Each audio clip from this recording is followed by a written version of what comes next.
Bien, chers internautes, je vous salue dans le précieux nom du Seigneur Jésus-Christ.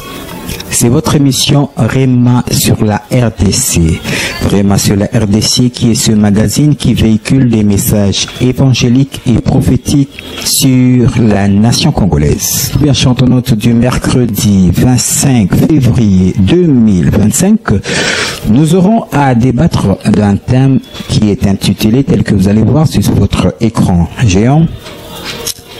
Par rapport à notre nation, la RDC, les signes de Jonas. De Jonas, nous allons faire un parallélisme par rapport à l'appel de Jonas et par rapport à notre nation, car vous êtes sans ignorer que notre nation est entrée dans une phase de turbulence, une zone de turbulence qui nécessite, n'est-ce pas, de sonder la pensée de Dieu pour sauver cette nation, car sa destinée, son avenir est hypothéqué par rapport à cette situation de guerre, de rébellion qui se passe à l'est. Et cette zone de turbulence risque même d'hypothéquer l'avenir glorieux de cette nation. Voilà pourquoi il faut, tel qu'il est écrit dans le livre de Jérémie, chapitre 9, verset 12, il est donc dit: où est l'homme sage qui comprenne ces choses? Celui à qui la bouche de l'Éternel a parlé. Pourquoi le pays est-il détruit, brûle comme un désert? Voyez-vous, la nation a besoin des gens qui ont la vocation de la nation, c'est-à-dire un ministère prophétique sur la nation pour ressortir la pensée de Dieu afin de trouver la solution. Nous devons ressortir la cause de la situation que connaît notre nation. Au travers de cette connaissance de la cause du mal, nous pouvons, au travers de ça, ressortir la résolution à prendre pour retrouver la paix. Voilà pourquoi il est dit dans Jérémie 9, 12, « Où est l'homme sage qui comprenne ces choses? Celui à qui la bouche de l'Éternel a parlé. Pourquoi le pays est-il détruit, brûle comme un désert ?» Voilà pourquoi dans cette émission, Réma sur la RDC, nous aurons à débattre les signes de Jonas en parallélisme avec notre nation pour essayer de comprendre le pourquoi de tout ce que nous sommes en train de connaître dans notre nation. Mais avant cela, permettez-moi de saluer les héros dans l'ombre. Je m'en irai saluer à la réalisation, Aïcha Milolo Saïdi, à la caméra,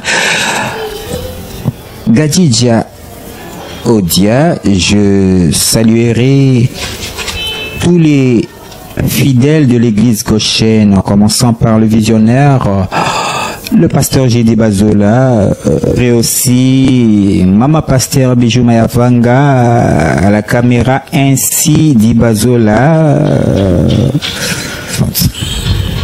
Les signes de Jonas. Ce que nous devons comprendre, Jonas était serviteur de Dieu, il avait reçu un appel de Dieu. Lorsque nous regardons dans le livre de Jonas, chapitre 1, versets 2 à 3, Dieu avait adressé une parole à Jonas. Il dit: va à Ninive, la grande ville, crie contre elle. Voyez-vous, c'était l'appel de Dieu adressé à Jonas contre la grande ville de Ninive. Mais vous allez voir, Jonas s'était détourné de l'appel de Dieu pour s'enfuir à Tarsis. Et c'est alors que il y a eu cette grande tempête, cette vague qui a menacé le navire auquel David s'était embarqué pour s'enfuir. Et qu'il y a eu dans ce navire. Ah, nous devons comprendre, lorsque nous disons les signes de Jonas, il y a donc 3 signes de Jonas. Premièrement, dans le livre de Jonas, chapitre 1, versets 2 à 3, c'est ce que nous disons, le refus de répondre à l'appel de Dieu. De 1.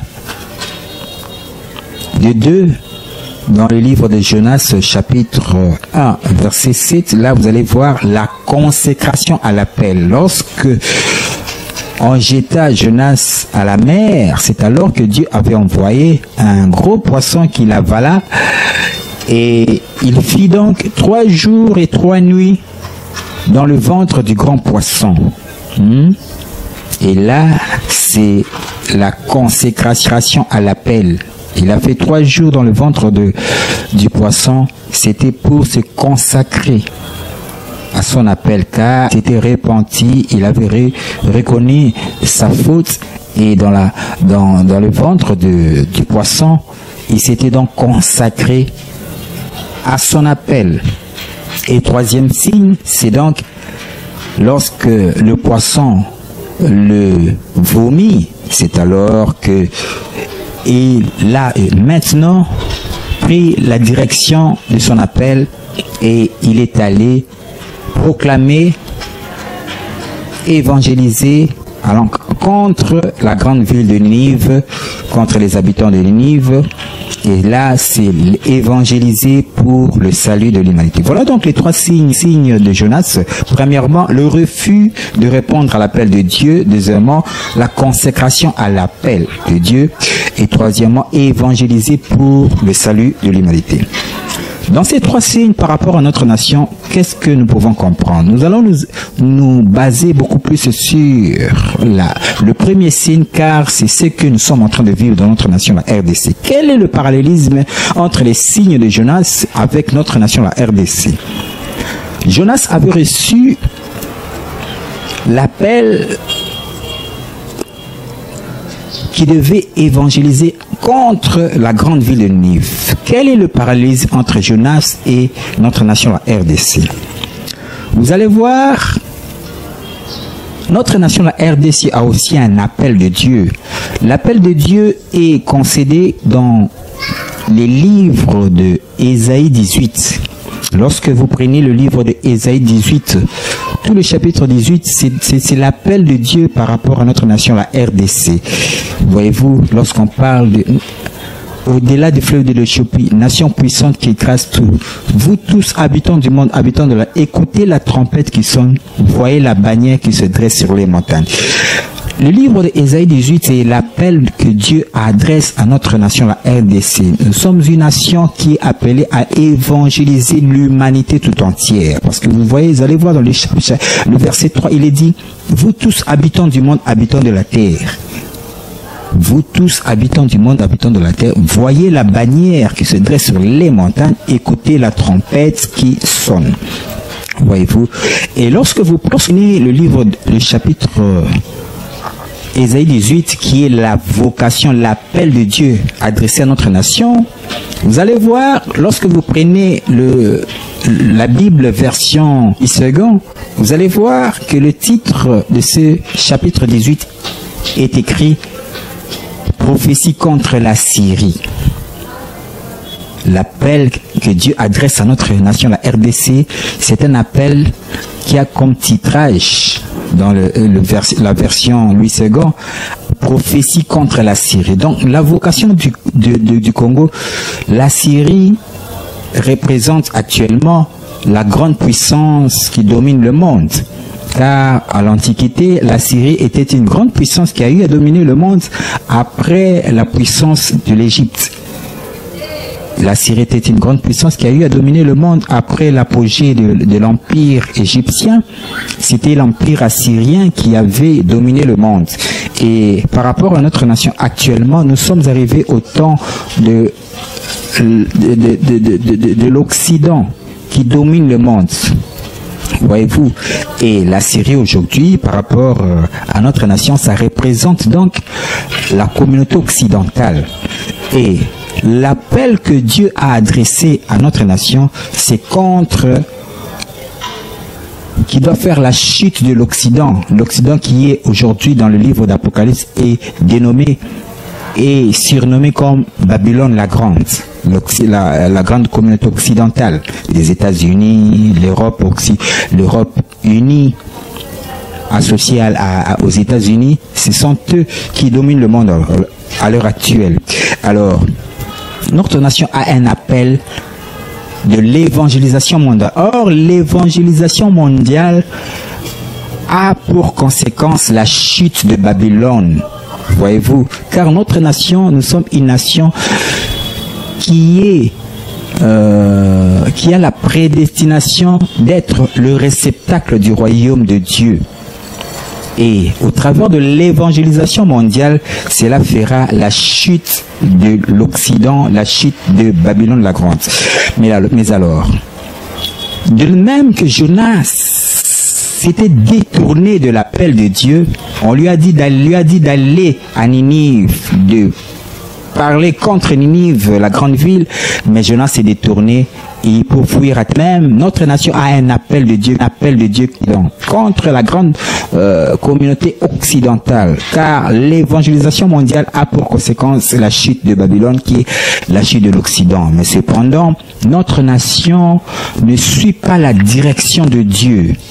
De même que Jonas s'était détourné de la direction de Dieu pour s'enfuir à Tarsis, de même que la RDC, la nation congolaise, ne suit pas la direction divine. Voilà pourquoi la nation qui devait suivre la direction divine de ses dirigeants, ce sont les dirigeants qui devaient mettre la nation selon la direction de Dieu. Mais les dirigeants de cette nation ne suivent pas la direction de Dieu, ne mettent pas la nation selon la direction de Dieu. Voilà pourquoi, de même que Jonas s'enfuyant à Tarsis dans ses navires, et Dieu avait fait souffler le vent, la tempête dans ce navire à cause de Jonas, de même que toute la situation que nous sommes en train de voir à l'est, à Goma, les prises des villes, la rébellion, ce n'est rien d'autre que les tempêtes, les vagues qui sont en train de secouer cette nation à cause de la mauvaise direction, à cause du refus de répondre à l'appel de Dieu. Les dirigeants sont encore en train de flirter avec l'Occident. Or, l'Occident, c'est ça, la grande ville de Ninive. Voyez-vous, la grande ville de Ninive. Ninive était la capitale de l'empire d'Assyrie. Voyez-vous, de même que Jonas ne voulait pas répondre à l'appel de Dieu, au lieu d'aller à Ninive, parler contre Ninive, là. Cependant, lui, il fuyait de la même manière. Les dirigeants sont encore en train de flirter avec l'Occident. Or, l'Occident, c'est ça, la grande ville Ninive.